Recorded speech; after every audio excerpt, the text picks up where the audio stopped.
Hello guys, welcome back to my another blog. आशा करती हूँ आप सभी स्वस्थ होंगे, मस्त होंगे। मैं भी अच्छी हूँ। चलो मैं आपको आज बताऊंगी कि अपन लोग 8 घंटे प्लस स्टडी कैसे कर सकते हैं। देखो गाइस, ऐसा क्या होता है कि अपन को घर के काम भी करने होते हैं, उसके बाद में अपन को बच्चा भी संभालना होता है, बहुत सारा काम होता है।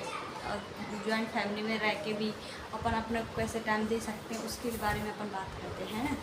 तो मैं आपको कुछ आज ऐसी टिप्स शेयर करने वाली हूँ जो कि आपको आपके स्टडी में मदद करेगी। मदद कैसे?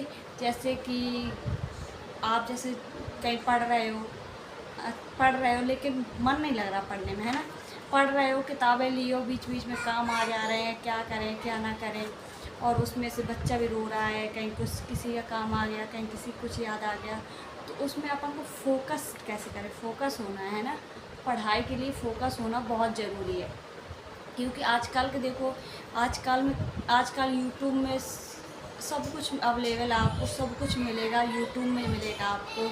आपको सेम मटेरियल मिलेगा, same coaching, UPSC, CGL, NEET, कोई सी भी कोचिंग हो सेम है। स्टैंडर्ड बुक अधिकतर सबके पास।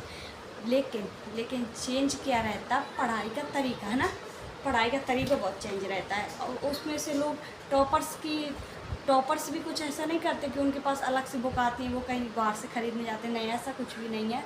वो भी क्या करते हैं, उन्हीं किताबों को पढ़ के और टॉप करते हैं। इसका मतलब आपको पता है, वो लोगों को क्या है ना, उनको पता रहता है स्टडी करनी कैसी है। और वो 10-10, 12-12 घंटे कैसे पढ़ जाते हैं पता भी नहीं चलता। इसलिए अपन को कोशिश क्या करनी है कि अपन को पढ़ना कैसे है ना। तो पढ़ने के लिए अपन को क्या करना है, एक टाइम टेबल में बिल्कुल नहीं जाना कि 6 से 7 ये कर लूँगा, 8 से 9 ये कर लूँगा, 9 से 10, 12 से ये बिल्कुल भी नहीं करना। क्योंकि ऐसा आज तक हुआ ही नहीं है। चाहे टॉपरों से पूछ लेना, ऐसा आज तक कोई भी नहीं हुआ है कि टॉपर ने क्या किया, टाइम टेबल बनाया उसको फॉलो किया। बिल्कुल नहीं। टॉपर्स हमेशा टारगेट बनाते हैं। क्या बनाते हैं? टारगेट बनाते हैं। टारगेट बना के चलते हैं वो अपना, तभी टॉप कर पाते हैं। टारगेट बना के चलो। अपन को अगर स्लॉट बनाने हैं पढ़ने के, ठीक है, क्या करना, स्लॉट बनाना। टाइम टेबल में क्या करना है, पहले जैसे अपन ने 2 घंटे पढ़े, 2 घंटे में अपन को आधा घंटा ब्रेक लेना है। उसके लिए चाहे अपन 5 कप चाय पिएँ, चाहे अपन कुछ अच्छा बना के खाएँ, जो अपन को अच्छा डांस करें, म्यूजिक सुने, कुछ भी करें, XYZ। लेकिन अपन को आधा घंटा ब्रेक लेना है। इसमें क्या है, अपन का माइंड फिर से एनर्जी भरा हो जाएगा और अपना पढ़ने में फिर से मन लगेगा, है ना।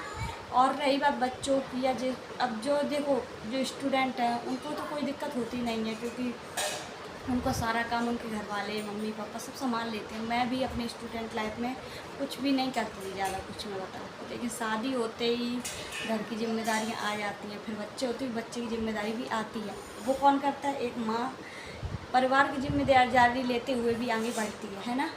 तो इसके लिए आपको क्या करना है, आपको पता है कि सुबह बेबी सोता है, ठीक है, और सुबह का काम भी ज़्यादा नहीं रहता। अपन को सुबह 4 बजे उठ जाना है ना। सुबह 4 बजे उठ जाना। 4 से 6 2 घंटे अपन को स्टडी करनी है।